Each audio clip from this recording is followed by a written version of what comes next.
Man, look how beautiful it is outside today. It's sunny. Man, it's beautiful outside today. But I'm coming into my practice room, do a bit of practice and start working on some Sax School videos as well. But I had a thought about something that I thought I could share with you guys.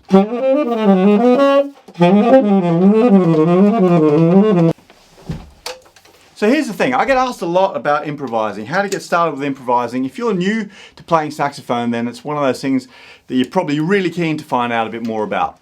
So I made a course inside Sax School, and if you don't know about Sax School, so I run Sax School, which is a huge online community of saxophone learners. There's like thousands of people who learn using my members area. There's hundreds of lessons in there, courses and all sorts of stuff. You can get a 30-day trial at McGillmusic.com if you want to check it out. But I put a new course in there recently called Introduction to the 251. And in this course, I run through all the sort of foundational stuff about what a 251 is and why it's important, and also how to play over it. Really important stuff. Anyway, today I thought, you know what? I'm going to give you guys the first video from that mini course, so you can check it out and learn a little bit about the 251 if you're curious to know about it. Anyway, here's that lesson. I hope you enjoy it. G'day, Nigel from Sax School. Well, welcome to this mini course on the 2571. Now, 2571 workout mini course. We're going to have a lot of fun in this series of lessons and cover what I think is a really important topic when it comes to understanding jazz harmony and improvising. Before we get started, I want to just quickly tell you what the course is about and also how it's going to be structured, just so we can get the most out of it. So we're going to go through, in this lesson actually, I'm going to just do a quick sort of overview of what the 251 is if you're not familiar with it. But also, the way the lessons are going to work is we're going to move on from here and start to talk about the basic anchor notes or the skeleton notes for the chords themselves. We're going to have some fun playing through those skeleton notes to really get the sound of the harmony in our ears.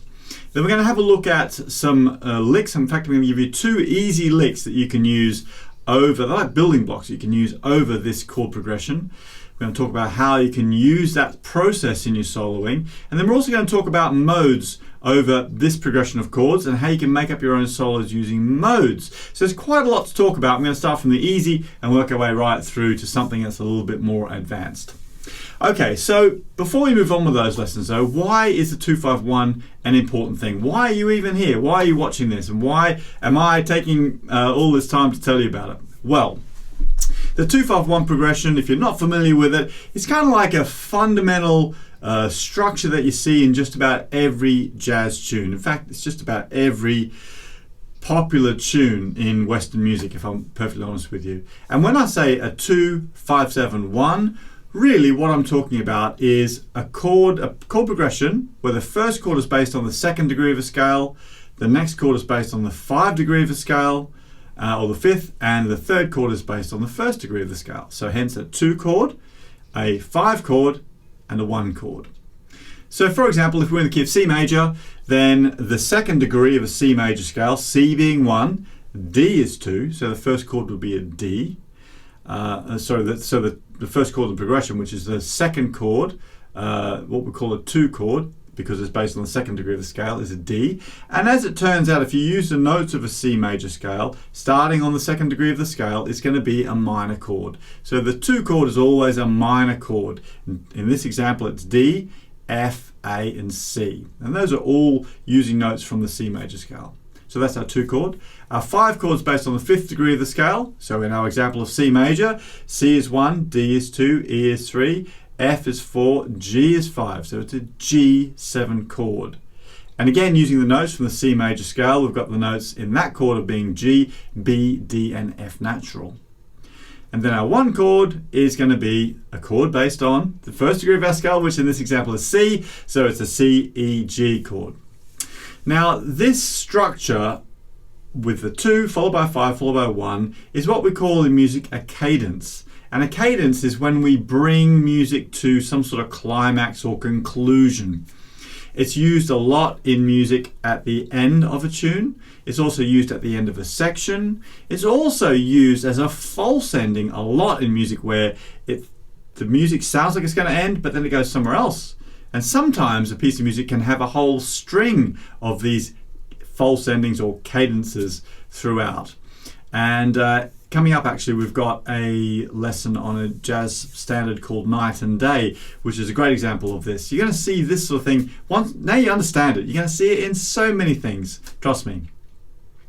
So because it's an integral part of the the jazz theory framework that we use in the Western music world, it's really important that we understand it as saxophone players and as improvisers, because we're going to encounter this progression a lot. If we know how to play over this progression, then we've got some great tools in our pocket that we can use on just about everything that we try to improvise over. So I hope that makes sense. I've touched on the 251 in a bunch of different lessons inside Sax School. There's an introduction to 251 lesson in Sax School, which is more like a, where I show you on a screen actually how it works out.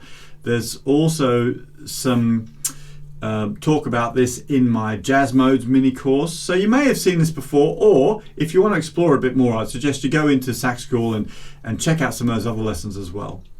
But let's move on in the next lesson and start to talk about the skeleton notes, or the anchor notes that make up this progression, and how we can understand the harmony of what's actually going on. Oh, hey, great. Thanks for sticking around. I hope you found that useful. There's a ton of really good stuff inside that mini course.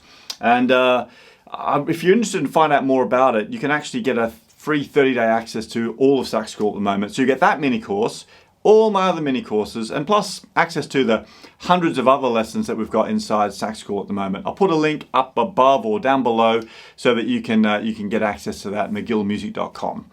But also, hey, if it's your first time here, do subscribe to the channel, because I'm putting new lessons out all the time about how to improve your skills, about how to improve your practicing, about how to have fun learning saxophone. I don't want you to miss out on any of those. So make sure you do subscribe, and also leave me a comment and let me know if this is something that's been useful to you.